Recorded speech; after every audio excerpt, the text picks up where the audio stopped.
የአዲስ አበባ ከተማ ነዋሪው አቶ ሙከሚል መሐመድ ከ8 ዓመት ልጃቸው ከሆኑ አማር ጋር ትምህርት ቤት ተገኝቷል። ህፃን አማር እድሜው 8 ቢሆንም በተፈጠረበት የጤና ችግር ምክንያት የኬጂ ተማሪ ነው።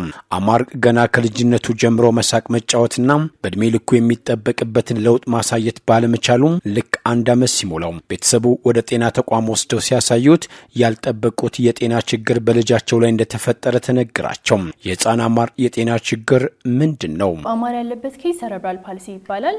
ከውለት በፊት ወይም በወሊድ ሰዓት እንዲሁም ድህረ ወሊድ ጭንቅላት ላይ ጉዳት ሲደርስ የሚደርስ የአይምሮ ጠባሳ ነውና የተለያዩ ፕሬዘንቴሽኖች ይኖሩታል። አካላዊ ፕሬዘንቴሽን ሊኖረው ይችላል።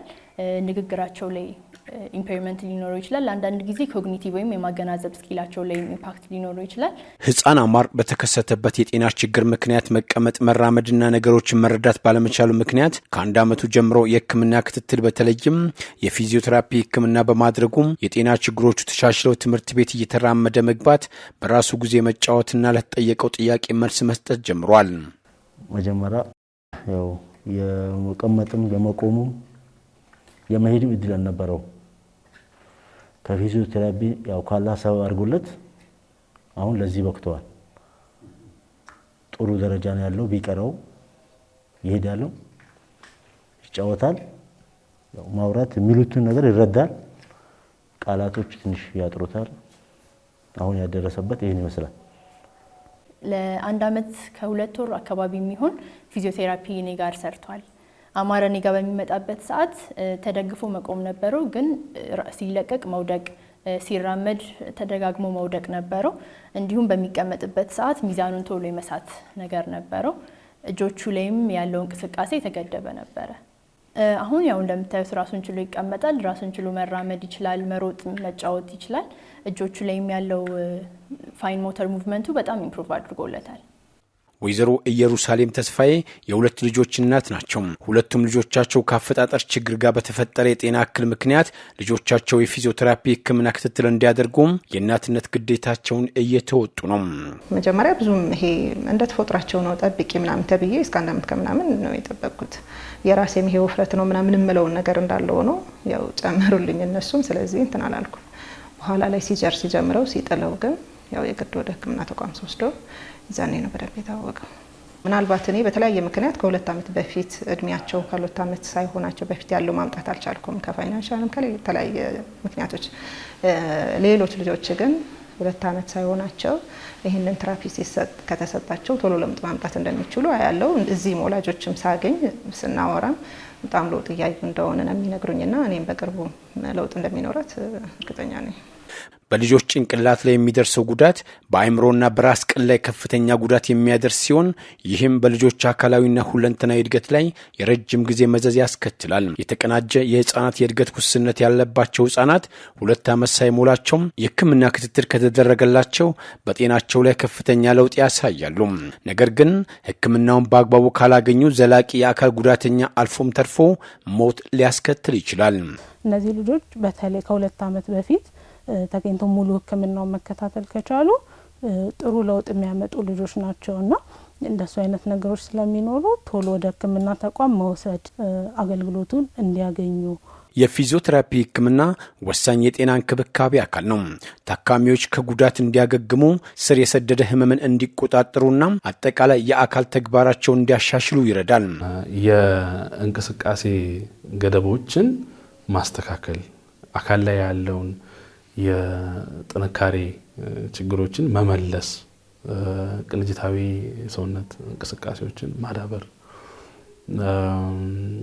የትኛውም አይነት የእጅም የእግርም ተግባር ይሁን በተፈጥሮ የተስተጓጎለውን ደግሞ ተፈጥሯዊ በሆነ ሁኔታ መመለስ ላይ መሰረት ያደረገ ነው ግቡ የሚሆነው።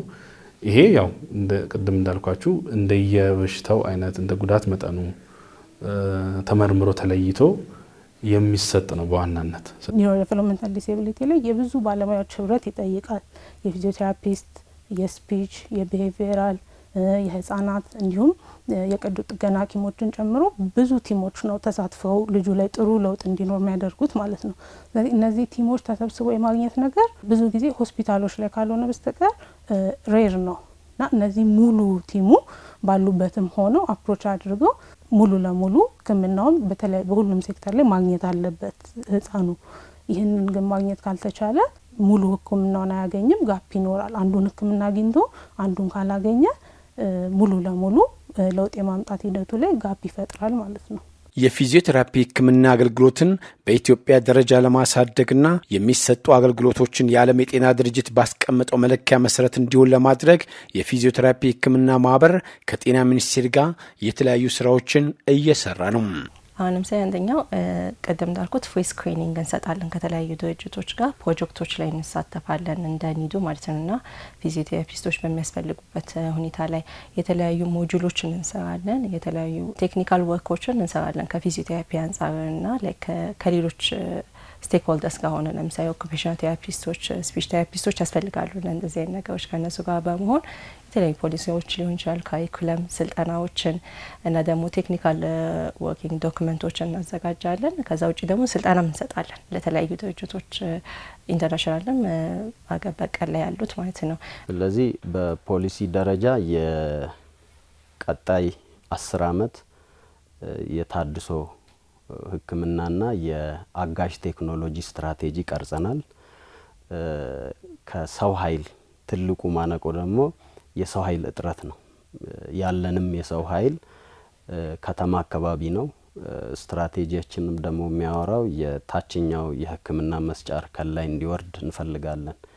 ይሄን ለማሻሻል በቲቪቲ ደረጃ ኮምፕሬሄንሲቭ የሆኑ የታድሶ ቴክኒክ ባለሙያዎችና የአጋዥ ቴክኖሎጂ ባለሙያዎች በሁለት በመክፈል ማለት ነው። የኢንፍራስትራክቸርና የአጋዥ ቴክኖሎጂ ምርት ሜንተናንስ አገልግሎት በዛው ደረጃ መውረድ ስላለበት ወደ ታችኛው የህክምና መስጫ እርከን ማለት ነው።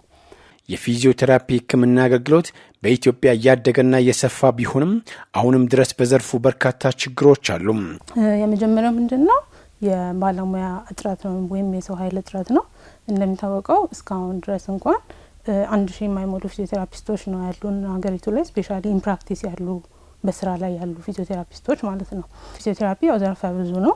የስፖርት አለ፣ ኒውሮሎጂክ አለ፣ መስኩሎስኬለታል አለ እና እያንዳንዱ ላይ ስፔሻሊቲ ያለ መኖሩ የሰው ኃይል ጋፕ እንዲኖር አድርጓል ማለት ነው። አንደኛው ለህፃናት ተብሎ ስፔሲፊካሊ ዲዛይን የተደረገ ሴንተሮች የሉንም። የተጀመሩትም ባሉበት ደረጃ ለሁሉም ማህበረሰብ ተደራሽ መሆን አይችሉም፣ ይከብዳል። በጣም ብዙ ዲማንድ ነው ያለው፣ ግን ያሉት ሴንተሮች ትንሽ ናቸው። ፈቃድ የሌላቸው ወይም በሙያው ላይ ያልተሰማሩ ሰዎች ህክምናውን እንሰጣለን በሚል የሚሰሯቸው ስህተቶች አሉ። ስለዚህ ወላጆች ደግሞ በዛ ሰዓት ጭንቅ ላይ ሲሆኑ ምናምን የሚወስዱበትን ቦታዎች ለይቶ ያለማወቅ ነገር አለና በዚህ መሀል ማልፕራክቲሶች ላይ ሲጋለጡ ችግሩ ከማሻሻል ይልቅ የማባባስ ነገሮችንም እንደሙያ እናስተውላለን።